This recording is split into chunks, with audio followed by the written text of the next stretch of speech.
Hello बच्चों, let's read the question. कह रहा है which of the following statements is not true. इन चारों में से कौन सा स्टेटमेंट ट्रू नहीं है, करेक्ट नहीं है। सबसे पहले कह रहा है कि SnCl2 आपका आयनिक लिक्विड है, आयनिक सॉलिड है बच्चों। ये स्टेटमेंट एकदम करेक्ट है बच्चों। ओके, जो SnCl2 होता है बच्चों, ये क्या होता है आपका आयनिक लिक्विड होता है बच्चों। क्या होता है बच्चों? आयनिक लिक्विड ये होता है। ओके, इसको बोलते हैं स्टेनस क्लोराइड। ओके बच्चों, क्या है स्टेनस क्लोराइड, आयनिक लिक्विड ये है बच्चों। इसमें आपका SnSn2 प्लस के फॉर्म में है और आपके क्लोराइड आयन है दो। ओके बच्चों, ये SnCl2 है। ओके, ये आयनिक सॉलिड है बच्चों, बिल्कुल सही बात है।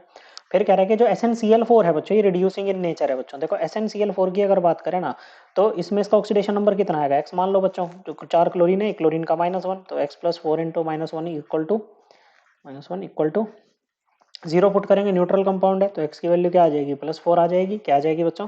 +4 यहाँ पर आ जाएगी बच्चों।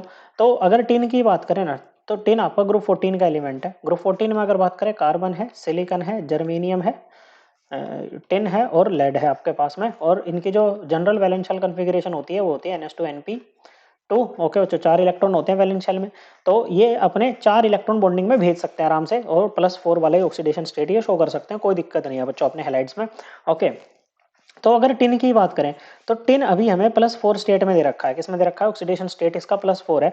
रिड्यूसिंग इन नेचर का मतलब है दूसरे को रिड्यूस करवाए, मतलब खुद ऑक्सीडाइज हो। अब भाई खुद तो ऑक्सीडाइज तब होगा ना, ऑक्सीडेशन का मतलब क्या होता है? Loss of electron. अब भाई के पास इलेक्ट्रॉन बचा ही नहीं लूज करने के लिए बच्चों, 4 इलेक्ट्रॉन इसने कुर्बान कर दिया बच्चों। ओके, पहले चारों के चारों बॉन्डिंग में चले गए बच्चों।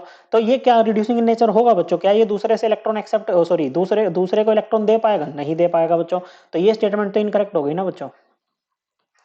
ओके, क्या होगी? इनकरेक्ट हो गई। हाँ, आपका जो SnCl2 है, जहां पर टिन आपका +2 ऑक्सीडेशन स्टेट में है, ये बड़ी ही प्यार से क्या कर सकता है बच्चों? इलेक्ट्रॉन दे करके ओके SN4 प्लस बना सकता है, 2 इलेक्ट्रॉन छोड़ के बच्चों। ओके, खुद ऑक्सीडाइज हो गया, मतलब ये दूसरे को क्या करेगा? रिड्यूस करेगा बच्चों। रिड्यूसिंग इन नेचर है बच्चों, करेक्ट स्टेटमेंट है एकदम। कैसी स्टेटमेंट है?